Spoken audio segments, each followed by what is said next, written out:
माननीय प्रधानमंत्री जी,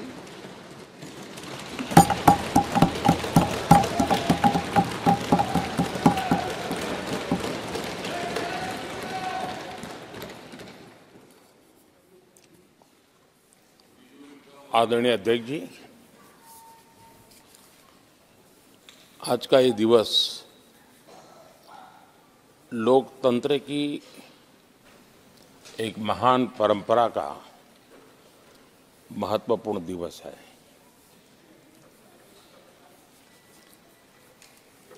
सत्रहवीं लोकसभा ने 5 वर्ष देश सेवा में जिस प्रकार से अनेकविध महत्वपूर्ण निर्णय किए,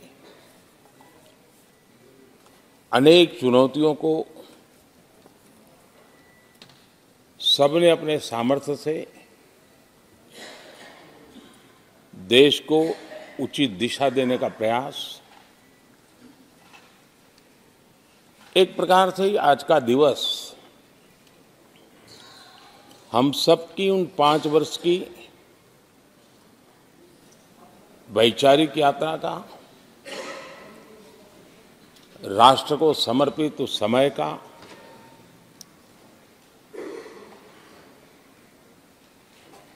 देश को फिर से एक बार अपने संकल्पों को राष्ट्र के चरणों में समर्पित करना ये अवसर है।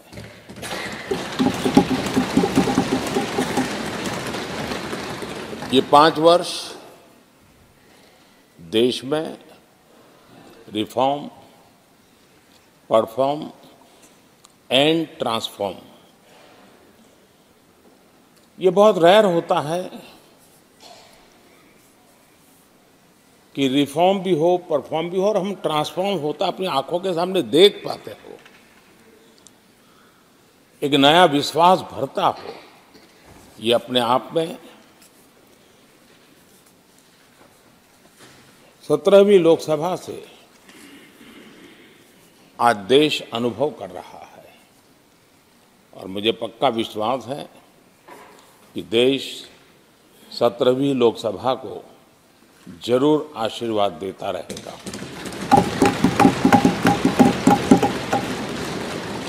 इन सारी प्रक्रियाओं में सदन के सभी माननीय सदस्यों का बहुत महत्वपूर्ण रोल रहा है, महत्वपूर्ण भूमिका रही है और ये समय है कि मैं सभी माननीय सांसदों का इस गृह के नेता के नाते भी और आप सबके एक साथी के नाते भी आप सबका अभिनंदन करता हूं।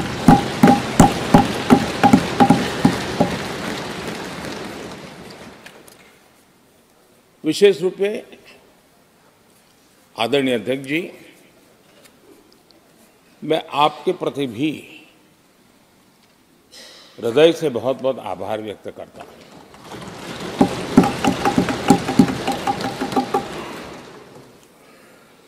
पांचों वर्ष कभी कभी सुमित्रा जी मुक्त हास्य करती थी, लेकिन आप हर पल आपका चेहरा मुस्कान से भरा रहता था। यहाँ कुछ भी हो जाए लेकिन कभी भी उस मुस्कान में कोई कमी नहीं आई।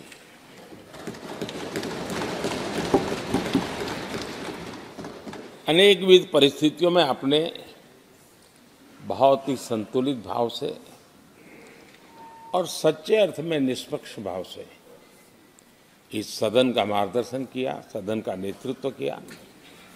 मैं इसके लिए भी आपकी भूरी भूरी प्रशंसा करता हूं।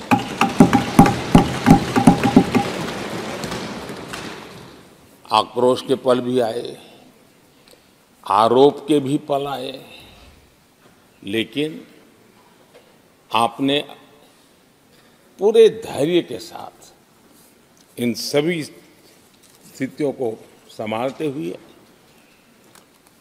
और एक सूझबूझ के साथ आपने सदन को चलाया हम सबका मार्गदर्शन किया, इसके लिए भी मैं आपका आभारी हूं। आदरणीय सभापति जी, इस 5 वर्ष में इस सदी का सबसे बड़ा संकट पूरी मानव जात ने झेला।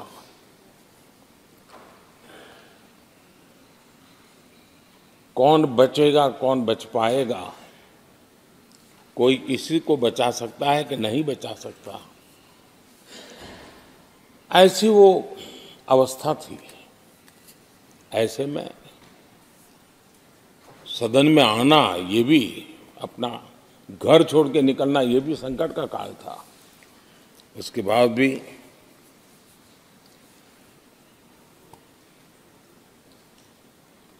जो भी नई व्यवस्थाएं करनी पड़ी, आपने उसको किया। देश के काम को रुकने नहीं दिया। सदन की गरिमा भी बनी रहे और देश के आवश्यक कामों को जो गति देनी चाहिए, वो गति भी बनी रहे। और उस काम में सदन की जो भूमिका है, वो रत्ती भर भी पीछे न रहे। इसको आपने बड़ी कुशलता के साथ संभाला और दुनिया के लिए एक उदाहरण के रूप में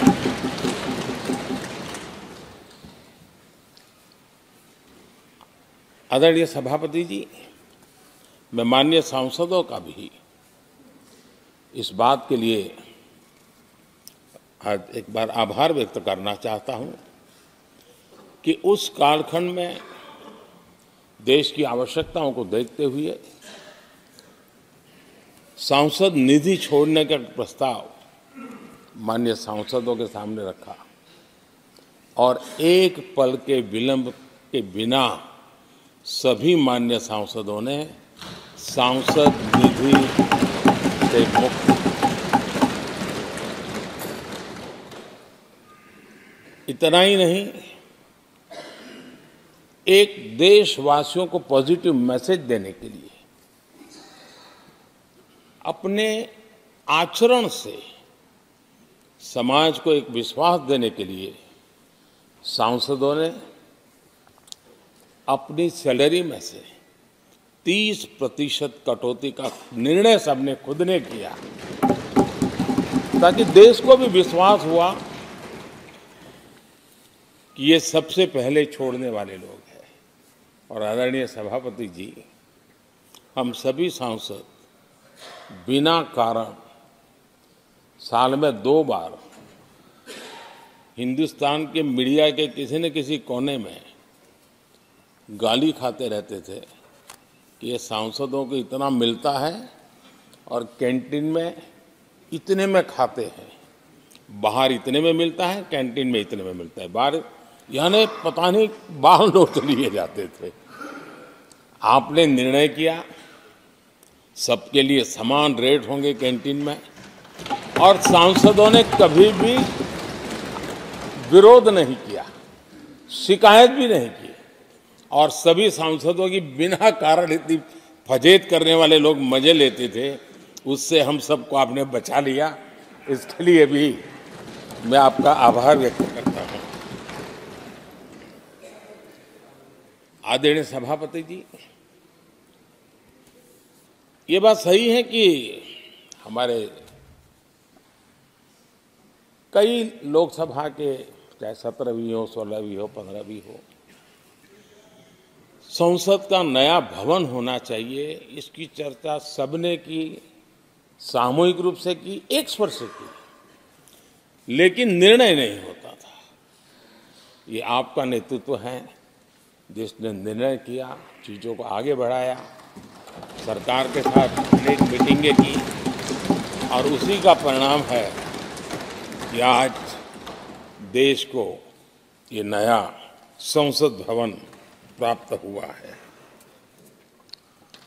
आदरणीय सभापति जी, एक संसद के नए भवन में एक विरासत का अंश और जो आजादी की पहली पल थी, उसको जीवंत रखने का हमेशा हमेशा हमारे मार्गदर्शक रूप में ये सेंगोल को यहाँ स्थापित करने का काम,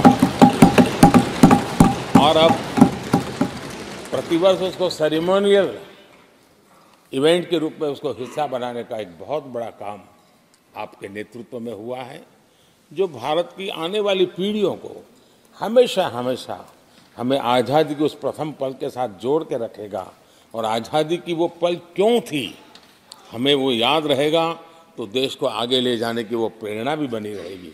उस पवित्र काम को आपने किया है। आदरणीय सभापति जी, ये भी सही है कि इस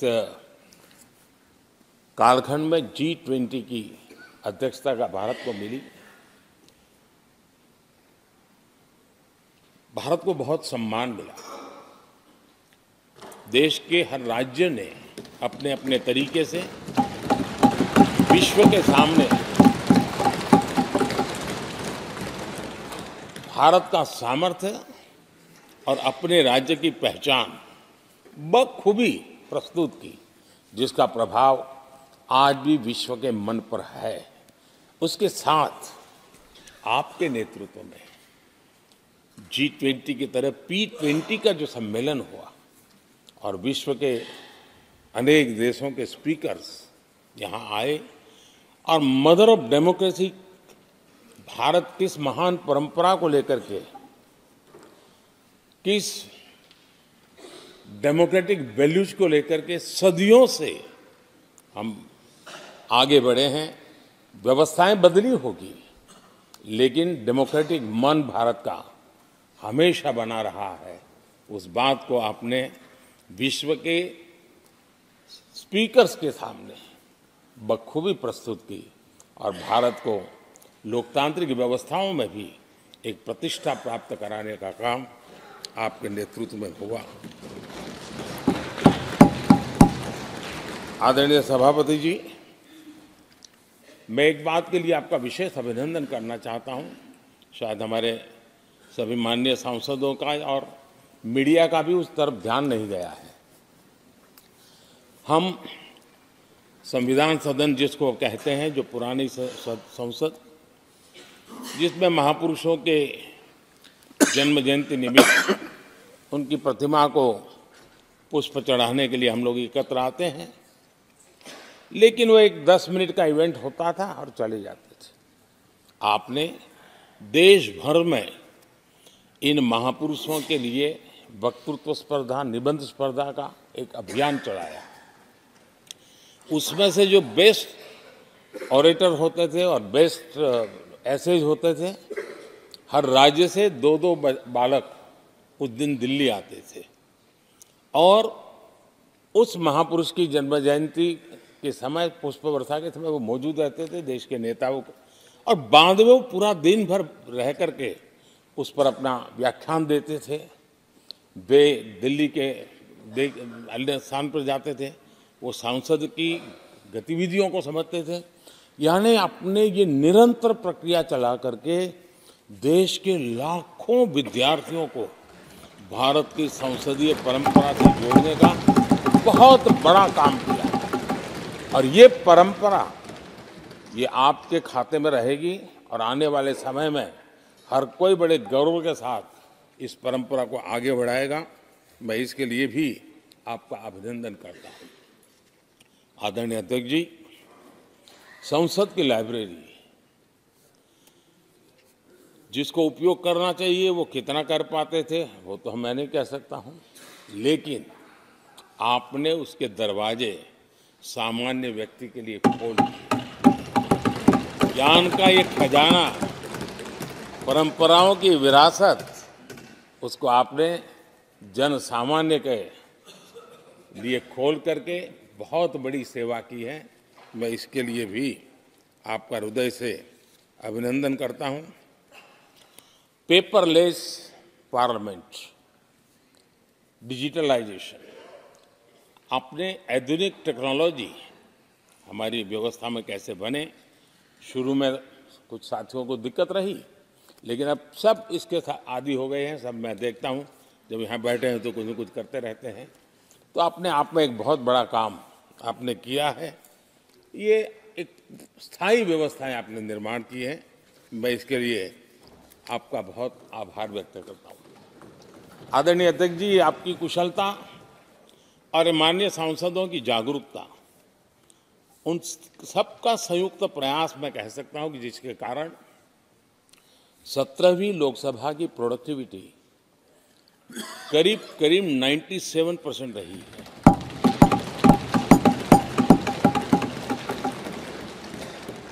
97% प्रोडक्टिविटी अपने आप में प्रसन्नता का विषय है, लेकिन मुझे विश्वास है कि आज जब 17वीं लोकसभा की हम समाप्ति की तरफ बढ़ रहे हैं, तब एक संकल्प लेकर के 18वीं लोकसभा प्रारंभ होगी कि हम हमेशा 100% से ज़्यादा प्रोडक्टिव वाली हमारी कार्यवाही करेंगे,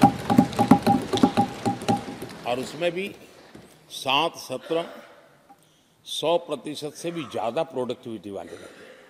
ये भी, और मैंने देखा आपने रात रात बैठ करके भी हर सांसदों के मन की बात को आपने सरकार के ध्यान में लाने का भरपूर प्रयास किया। मैं इन सफलता के लिए सभी माननीय सांसदों का और सभी फ्लोर लीडर्स का भी हृदय से आभार और अभिनंदन व्यक्त करता हूं। पहले सत्र में, 17वीं लोकसभा के पहले सत्र में दोनों सदन ने 30 विधेयक पारित किए थे। ये अपने आप में रिकॉर्ड है।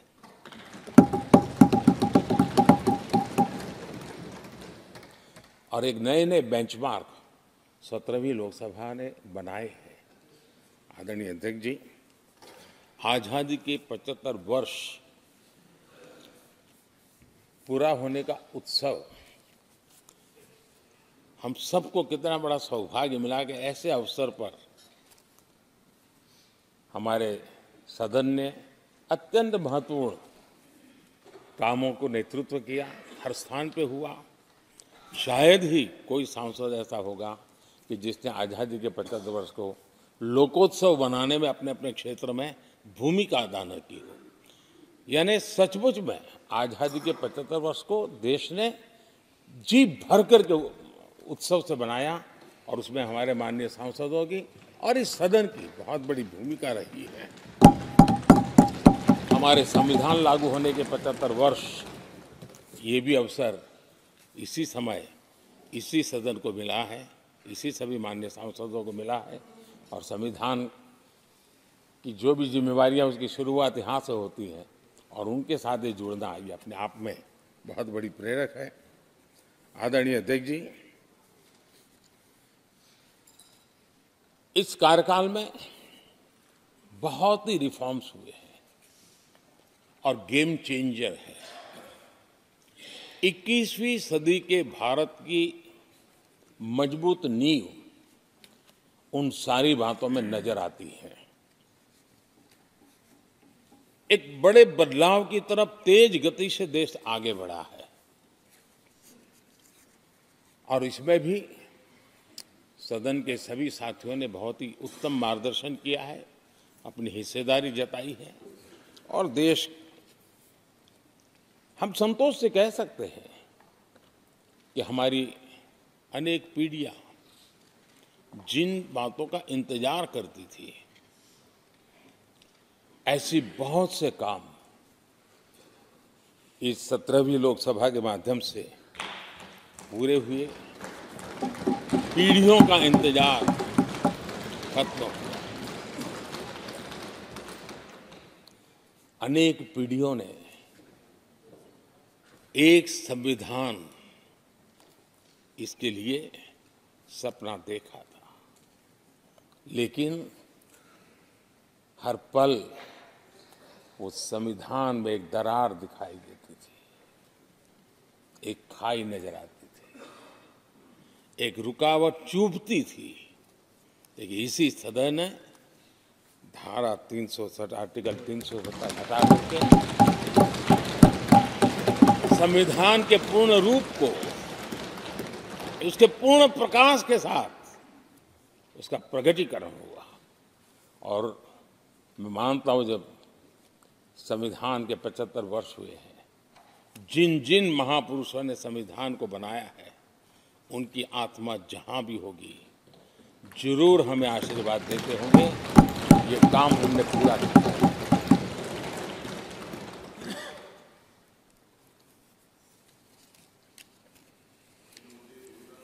कश्मीर के भी,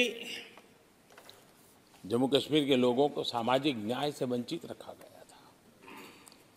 आज हमें संतोष है कि सामाजिक न्याय का जो हमारा कमिटमेंट है, वो हमारे जम्मू कश्मीर के भाई बहनों को भी पहुंचा करके हम आज एक संतोष की अनुभूति कर रहे हैं। आदरणीय अध्यक्ष जी, आतंकवाद नासूर बनके देश के सीने पर गोलियां चलाता रहता था।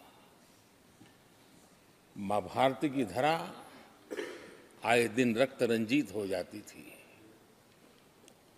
देश के अनेक वीर होनहार लोग आतंकवाद के कारण बलि चढ़ जाते थे।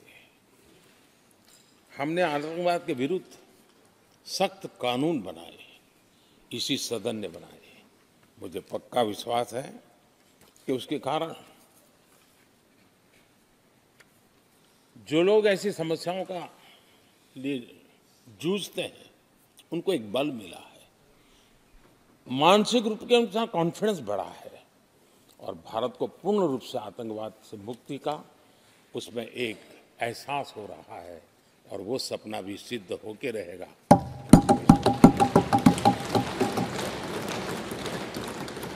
हम 75 साल तक अंग्रेजों की दी हुई दंड संहिता में जीते रहे। हम गर्व से कहेंगे देश को, नई पीढ़ी को कहेंगे, आप अपने पोते पोती को कह सकेंगे गर्व से कि देश 75 साल भले दंड संहिता में जिया, लेकिन अब आने वाली पीढ़ी न्याय संहिता में जिएगी, और यही सच्चा लोकतंत्र है।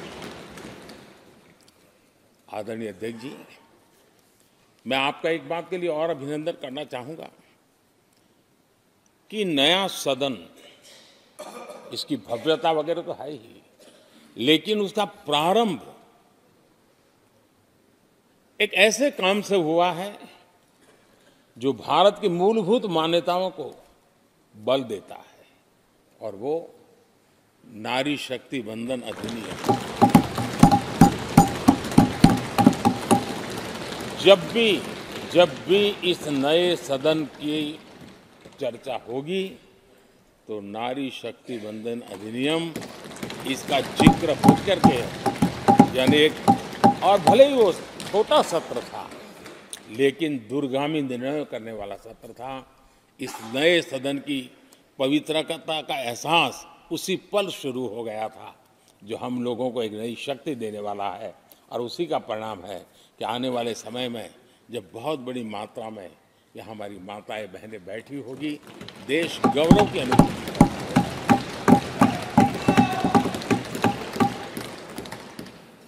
3 तलाक, कितने उतार चढ़ाव से हमारी मुस्लिम बहनें इंतजार कर रही थी।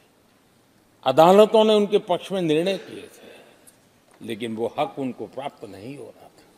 मजबूरियों से गुजारा करना पड़ रहा था। कोई प्रकट रूप से कहें, कोई अप्रकट रूप से कहें, लेकिन 3 तलाक से मुक्ति का बहुत महत्वपूर्ण और नारी शक्ति के सम्मान का काम 17वीं लोकसभा ने किया है।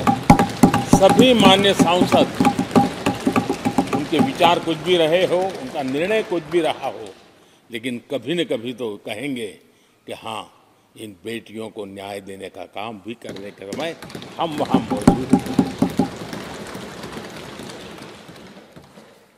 पीढ़ियों से होता यह न्याय हमने पूरा किया है, और वो बहनें हमें आशीर्वाद दे रही हैं। आदरणीय अध्यक्ष जी, आने वाले 25 वर्ष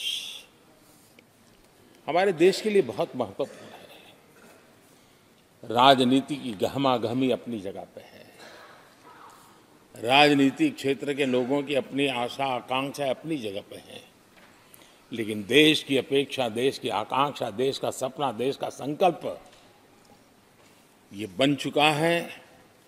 25 साल वो हैं जो देश इच्छित परिणाम प्राप्त करके रहेगा।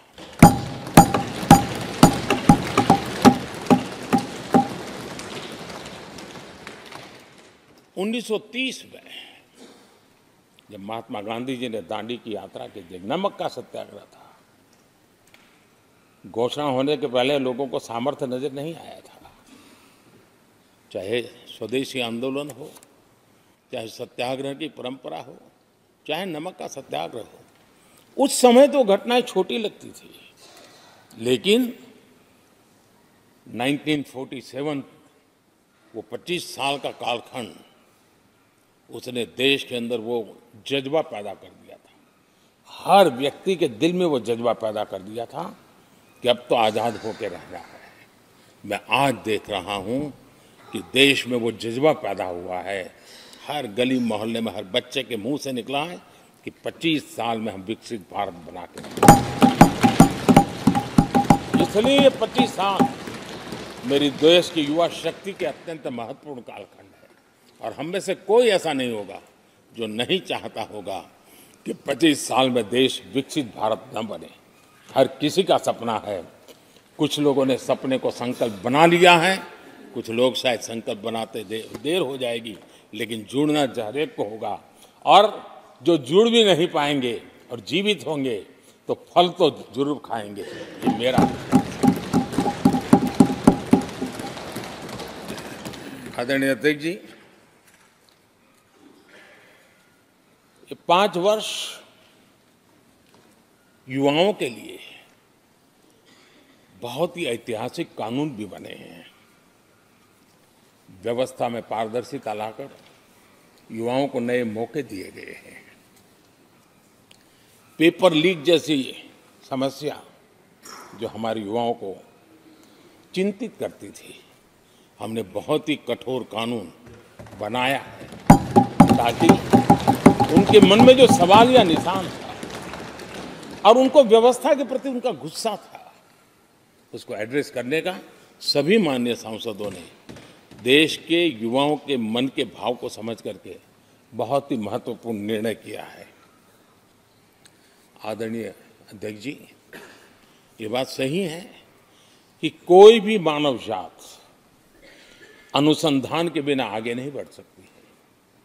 उसको नित्य परिवर्तन के लिए अनुसंधान अनिवार्य होते हैं, और मानव जात का लाखों साल का इतिहास गवाह है कि हर काल में अनुसंधान होते रहे हैं, जीवन बढ़ता चला गया है, जीवन का विस्तार होता गया है।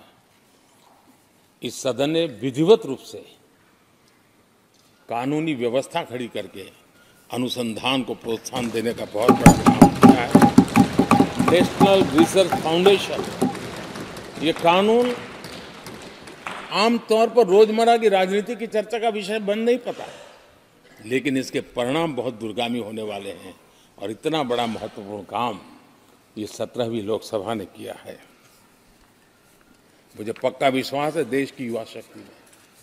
इस व्यवस्था के कारण दुनिया का रिसर्च और का एक हब हमारा देश बन सकता है। हमारे देश की युवा के टैलेंट ऐसी है।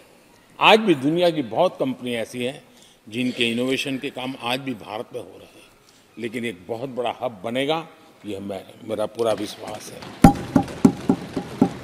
आदरणीय अध्यक्ष जी, 21वीं सदी में हमारी बेसिक नीड्स पूरी तरह बदल रही है। कल तक जिसका कोई मूल्य नहीं था, कोई ध्यान नहीं था, वो आने वाले में बहुत अमूल्य बन चुका है। जैसे डेटा, पूरी दुनिया में चर्चा है डेटा का सामर्थ्य क्या होता है। हमने डेटा प्रोटेक्शन बिल ला करके पूरी भावी पीढ़ी को सुरक्षित कर दिया है। पूरी भावी को एक नया शस्त्र हमने उसके हाथ में दिया है, जिसके आधार पर वो अपने भविष्य को बनाने के लिए इसका सही इस्तेमाल भी करेंगे।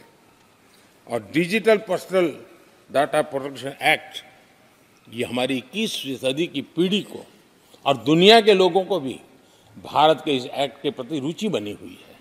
दुनिया के देश उसका अध्ययन करते हैं, अपने अपना नई नई व्यवस्था अनुकूल करने के लिए प्रयास कर रहे हैं। और डाटा का उपयोग कैसे हो, उसकी भी उसमें गाइडलाइंस है। अनेक प्रकार से प्रोटेक्शन का पूरा प्रबंध करते हुए इसका सामर्थ्य कैसे आए, जिस डेटा को लोगों गोल्ड माइन कहते हैं, न्यू ऑयल कहते हैं, मैं समझता हूँ वो सामर्थ्य भारत को प्राप्त हो। और भारत इस शक्ति के इसलिए विशेष है क्योंकि विविधताओं से भरा हुआ देश है। हमारे पास जिस प्रकार की जानकारी और हमारे साथ जुड़े हुआ डेटा जो जनरेट होता है, सिर्फ हमारा रेलवे पैसेंजर्स का डेटा कोई देख ले, दुनिया के लिए बहुत बड़ा संशोधन का विषय बन सकता है। उसकी ताकत को हमने पहचान करके इस कानूनी व्यवस्था को दिया है। आदरणीय अध्यक्ष जी, जल थल नभ, इस सदियों से इन क्षेत्रों की चर्चा चली है, लेकिन अब समुद्री शक्ति और स्पेस की शक्ति और साइबर की शक्ति, एक ऐसी त्रिविध शक्तियों का मुकाबला करने की आवश्यकता खड़ी हुई है। और विश्व जिस प्रकार के संकटों से गुजर रहा है और विश्व में जिस प्रकार के विचारे प्रभाव पैदा करने का प्रयास कर रहे हैं, तब इन क्षेत्रों में हमें सकारात्मक सामर्थ्य भी पैदा करना है और नकारात्मक शक्तियों से अपने आप को, हर चुनौतियों को चुनौती लेने का सामर्थ्य भी बनाना है। और उसके लिए आवश्यक स्पेस से जुड़े रिफॉर्म्स बहुत अनिवार्य थे और बहुत दूरगामी दृष्टि के साथ स्पेस के रिफॉर्म का काम हमारे यहाँ हुआ है। आदरणीय अध्यक्ष जी, देश ने जो आर्थिक रिफॉर्म किए हैं उसमें 17वीं के लोकसभा के सभी माननीय सांसदों की बहुत बड़ी भूमिका रही है। बीते वर्षों में हजारों कंप्लायंसेस बेवजह हम जनता जनार्दन को ऐसी चीजों में उलझाए रखा। ये गवर्नेंस की एक ऐसी विकृत व्यवस्था विकसित हो गई, उसमें से मुक्ति दिलाने का बहुत बड़ा काम हमारे यहाँ हुआ है। और इसके लिए भी ये सदन का मैं आभारी हूँ। यानी इस प्रकार के कंप्लायंसेस के बोझ में सामान्य व्यक्ति तो दब जाता है। और मैंने तो एक बार लाल किले से भी कहा था, हम जब मिनिमम गवर्नमेंट मैक्सिमम गवर्नेंस कहते हैं, मैं दिल से मानता हूं कि लोगों की जिंदगी में से जितना जल्द सरकार निकल जाए उतना ही लोकतंत्र का सामर्थ्य बढ़े। रोजमर्रा की जिंदगी में हर डगर पे सरकार टांग क्यों अड़ाए? हाँ, जो अभाव में है उसके लिए सरकार हर पल मौजूद हो, लेकिन सरकार का प्रभाव उसकी जिंदगी को ही रुकावट बना दे, ऐसी लोकतंत्र नहीं हो सकता है। और इसलिए हमारा मकसद है सामान्य मानवी की जिंदगी से सरकार जितनी हट जाए, कम से कम उसकी जिंदगी में सरकार का नाता रहे, वैसा समृद्ध लोकतंत्र दुनिया के सामने हमने आगे बढ़ाना चाहिए। उस सपने को पूरा करेंगे।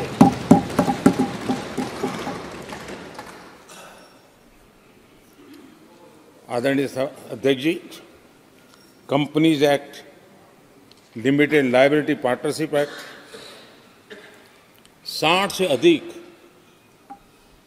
गैर जरूरी कानूनों को हमने हटाया है। ईज ऑफ डूइंग बिजनेस, इसके लिए ये बहुत बड़ी आवश्यकता थी, क्योंकि हर देश को आगे बढ़ना है तो बहुत सारी रुकावटों से बाहर आना पड़ेगा।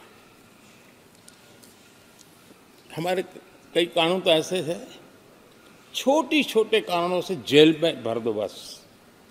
यहाँ तक कि फैक्ट्री है और उसके शौचालय को 6 महीने में एक बार अगर वाइट वॉश नहीं किया है तो उसके लिए जेल थी, वो कितनी बड़ी कंपनी का मालिक क्यों ना हो। अब ये जो एक प्रकार की जो अपने आप को बड़े लेफ्ट लिबरल कहते हैं, उन लोगों की आइडियोलॉजी, और देश में ये तुमारशाही का जमाना, उन सारों से मुक्ति दिलाने का हमें भरोसा होना चाहिए भाई। वो करेगा। आज लोगों के घरों में लिफ्ट होती है, वो सोसाइटी फ्लैट वाले लोग अपनी लिफ्ट रिपेयर करते ही है जी, हर चीज कर लेते हैं। तो ये जो समाज पर, नागरिक पर भरोसा करने का काम, बहुत तेजी से बढ़ाने का काम 17वीं लोकसभा ने किया है। और इसके लिए जन विश्वास एक्ट, मैं समझता हूं 180 से ज्यादा प्रावधान डीक्रिमिनलाइज करने का काम किया है। जो मैं कहा छोटी छोटी बात में जेल में डाल देना, ये डीक्रिमिनलाइज करके हमने नागरिक को ताकत दी है। वो इसी सदन ने किया है, यही माननीय सांसदों ने किया है। कोर्ट की चक्कर से जिंदगी बचाने के लिए बहुत महत्वपूर्ण काम, कोर्ट के बाहर विवादों से मुक्ति, उस दिशा में एक महत्वपूर्ण काम, मध्यस्थता का कानून, उस दिशा में भी इसी माननीय सांसदों ने बहुत बड़ी भूमिका अदा की। जो हमेशा हाशिए पर था, किनारे पर थे, जिनको कोई पूछता नहीं था, सरकार होने का उनको एहसास हुआ है। हाँ, सरकार है, हम है। जब कोविड में मुफ्त इंजेक्शन मिलता था ना, उसको भरोसा होता था, चलिए जान बच गई, सरकार होना का उसको एहसास होता था। और यही तो सामान्य मानवीय की जिंदगी में बहुत आवश्यक होता है। वो असहायता न अनुभव, अब क्या होगा, ये स्थिति पैदा नहीं होनी चाहिए। ट्रांसजेंडर समुदाय अपमानित महसूस करता था, और जब बार बार वो अपमानित होता था तो उसके अंदर भी विकृतियों की संभावनाएं बढ़ती रहती थी, और ऐसे विषयों से सब लोग दूर भागते थे। 17वीं लोकसभा के सभी माननीय सांसदों ने ट्रांसजेंडर्स के प्रति भी संवेदना जताई, और उनके जीवन में भी बेहतरीन जिंदगी बने। और आज दुनिया के अंदर जब भारत ने ट्रांसजेंडर के लिए किए हुए काम हैं, जो निर्णय किए, इसकी चर्चा है दुनिया को बड़ा। जब हम कहते हैं ना, हमारे यहाँ इवन हमारे माता बहनों के लिए प्रेगनेंसी के लिए 26 वीक की डिलीवरी के समय की छुट्टी, दुनिया के समृद्ध देशों को भी आश्चर्य होता है, अच्छा, यानी ये प्रोग्रेसिव निर्णय यहीं पर हुए हैं, इसी 17वीं लोकसभा में हुए हैं। हमने ट्रांसजेंडर को एक पहचान दी है।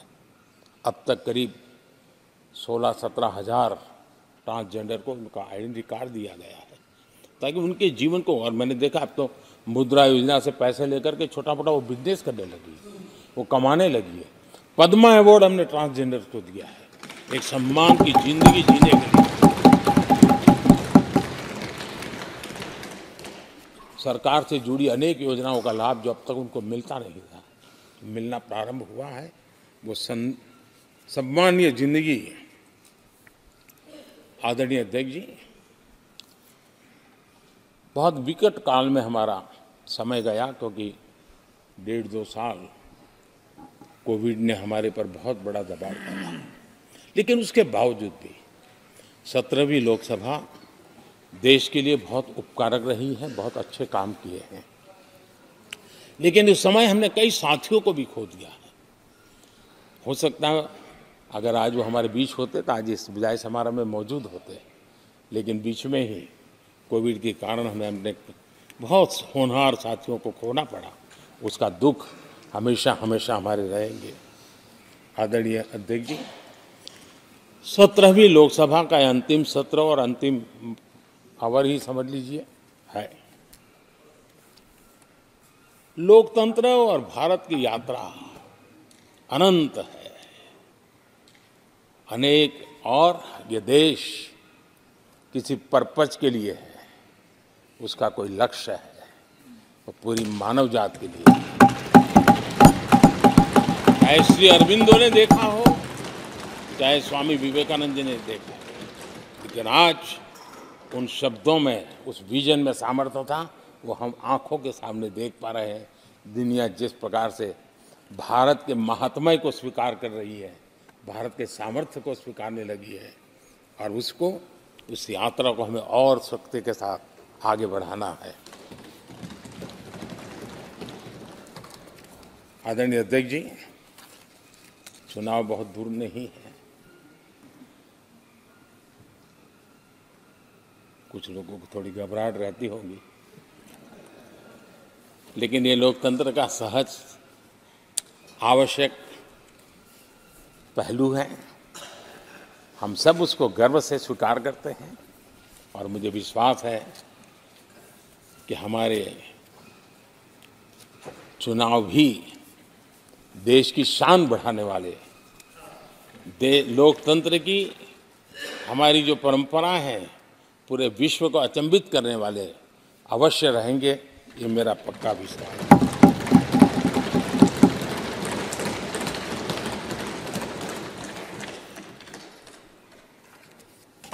आदरणीय अध्यक्ष जी, मैं सभी माननीय सांसदों का जो सहयोग मिला है, जो निर्णय हम कर पाए हैं, और कभी कभी हमले भी इतने मज़ेदार हुए हैं कि हमारे भीतर की शक्ति भी खिल करके निकली है। और मेरा तो परमात्मा की कृपा रही है कि मुझे जब चुनौती आती है तो ज़रा और आनंद आता है। हर चुनौती का हम सामना कर पाए हैं, बड़े आत्मविश्वास और विश्वास के साथ हम चले हैं। आज राम मंदिर को लेकर के इस सदन ने जो प्रस्ताव पारित किया है, वे देश की भावी पीढ़ी को इस देश के मूल्यों पर गर्व करने की संवैधानिक शक्ति देगा। ये सही है कि हर किसी में ये सामर्थ्य नहीं होता है कि ऐसी चीज़ों में तो कोई हिम्मत दिखाते हैं, कुछ लोग मैदान छोड़ के भाग जाते हैं, लेकिन फिर भी